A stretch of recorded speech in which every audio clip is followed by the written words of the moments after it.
नमस्कार, मैं ललित सैनी, आप देख रहे हैं कार रिव्यू ललित।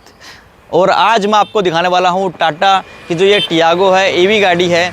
और ओनरशिप रिव्यू आज हम करने वाले हैं। 2600 किलोमीटर ये चल चुकी है। बहुत से लोगों के मन में ये डाउट्स होते हैं कि इलेक्ट्रिक गाड़ी लेनी चाहिए या नहीं लेनी चाहिए, या फिर इस गाड़ी की रेंज को लेकर बहुत से सवाल मन में हैं। तो 2600 किलोमीटर ये चल चुकी है आज, और अब तक हमने इसको हर स्पीड के ऊपर ट्राई किया है।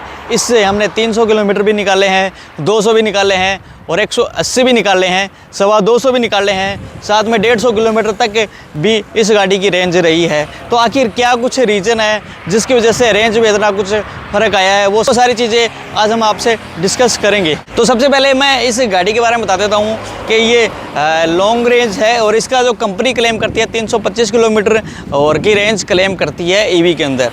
अभी अगर आप ये सोच रहे हो कि ये गाड़ी कितना माइलेज देगी, तो सबसे पहले इसकी जो स्पीड होती है उसके ऊपर ही सारा और इसकी रेंज का मैटर रहेगा। अगर आप हाई स्पीड से गाड़ी चलाओगे तो ये कम रेंज के अंदर देगी। और अभी स्पीड की बात कर लेते हैं। तो सबसे पहले अगर मान लो कि आप 120 किलोमीटर तक की स्पीड से चलाते हो, तो मेरे हिसाब से 120 की स्पीड में मैंने ड्राइव करी है और 150 किलोमीटर तक चलती है, इससे और ज़्यादा नहीं चलती है ये 150 की स्पीड पे। वही बात करते हैं 100 की स्पीड पे, तो 100 की स्पीड में ये 180 से और 190 किलोमीटर तक चल जाती है। अगर आपको और ज़्यादा माइलेज चाहिए तो आपको स्पीड और कम करनी पड़ेगी। आप 80 की स्पीड पे आते हो तो ये करीब 210 से 215 किलोमीटर तक चलती है। उसके अलावा अगर आप इससे थोड़ी स्पीड नीचे करते हो अराउंड 70 के करीब, तो ये गाड़ी आपकी 225 से और 230 किलोमीटर तक चल जाती है। अब ये तो हो गया स्पीड का कि स्पीड कितनी चलाने पर कितना माइलेज देगी। अब सवाल ये रहा कि क्या ये गाड़ी 325 किलोमीटर भी चल सकती है।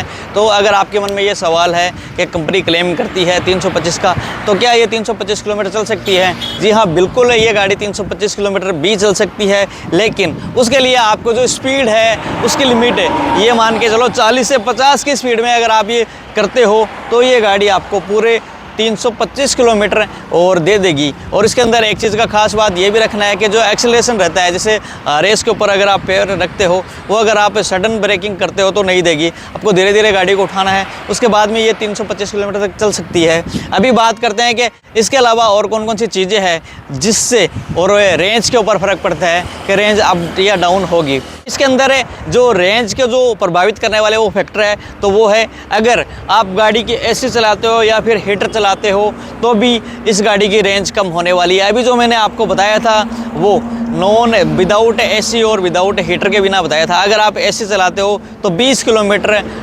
का इसकी रेंज के ऊपर फ़र्क पड़ेगा। अगर आप जैसे मान लो कि 350 वाली स्पीड अगर आप मेंटेन रखते हो तो ये गाड़ी 300 से 305 किलोमीटर तक चलेगी। अगर हीटर चलाते हो तो भी सेम वही प्रोसेस रहेगी। इसके अलावा इसकी जो रेंज को सेकंड चीज़ ये प्रभावित करेगी कि गाड़ी के अंदर कितने लोग बैठे हुए हैं। अगर आपकी गाड़ी के अंदर 5 लोग बैठे हैं, एकदम हैवी है मतलब, तो भी आपकी गाड़ी की जो रेंज है उसके अंदर 15 से 20 किलोमीटर का फ़र्क पड़ने वाला है। अगर आप सिंगल बैठे हो तो सिंगल के ऊपर और इसका फ़र्क बिल्कुल नहीं पड़ेगा। तो मैंने पहले रेंज बताई थी उसी का ही फ़र्क पड़ेगा। तो ये हो गई हमारी रेंज की। अभी बात करते हैं गाड़ी के पावर पिकअप के बारे में। आपका क्या कहना है कि जो कि बहुत से लोग ये सोचते हैं कि बैटरी की गाड़ी है तो ये इसकी जो स्पीड है वो कितनी की रहती है। तो स्पीड के बारे में आपको सोचने की ज़रूरत नहीं है।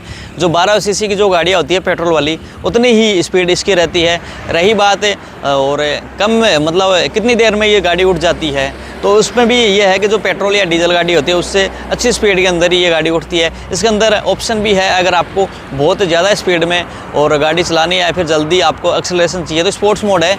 तो पावर पिकअप के बारे में आपको बिल्कुल भी सोचना की ज़रूरत नहीं है। उसके अलावा बात करें गाड़ी के ग्राउंड क्लियरेंस की, तो जो गाड़ी का जो ग्राउंड क्लियरेंस है वो बहुत ही मतलब ज़बरदस्त लगा मुझे।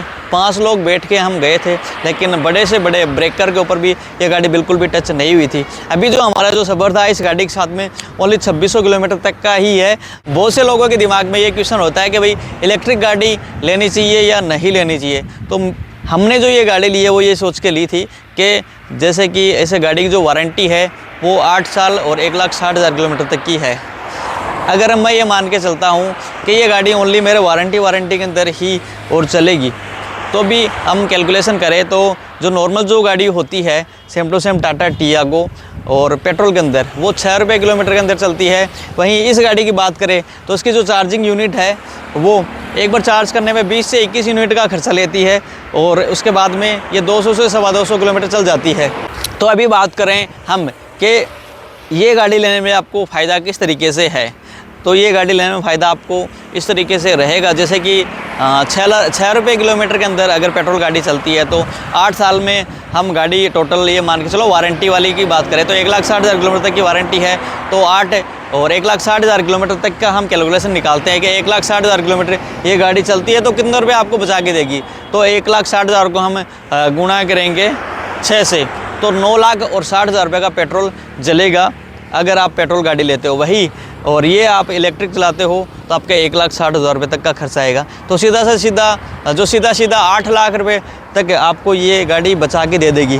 रही बात अगर इस गाड़ी के अंदर बैटरी कितने रुपए की आती है अगर ख़राब हो जाती है, तो बैटरी की जो कॉस्ट है वो ज़्यादा है, लेकिन मैं आपको बताना चाहूँगा अगर बैटरी ख़त्म हो जाती है तो इसके अंदर जो सेल बने हुए होते हैं और वो ही चेंज होंगे। एक बार में पूरी बैटरी चेंज नहीं होगी, जो सेल ख़राब होगा और उसको रिप्लेस किया जाएगा।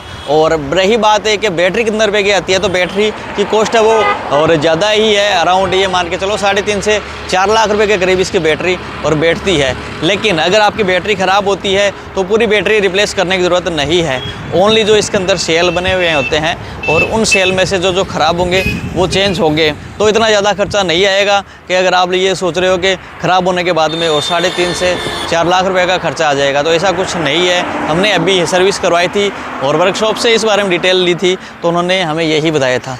अगर इसके अलावा अगर आपकी कोई क्वेरी है तो आप हमें कमेंट बॉक्स में कमेंट करके ज़रूर बताइए। अगर आप कुछ पूछना चाहते हो टाटा ईवी के बारे में और कोई क्वेरी है तो आप हमें कमेंट बॉक्स में कमेंट करिए, हम आपके कमेंट का रिप्लाई ज़रूर करेंगे।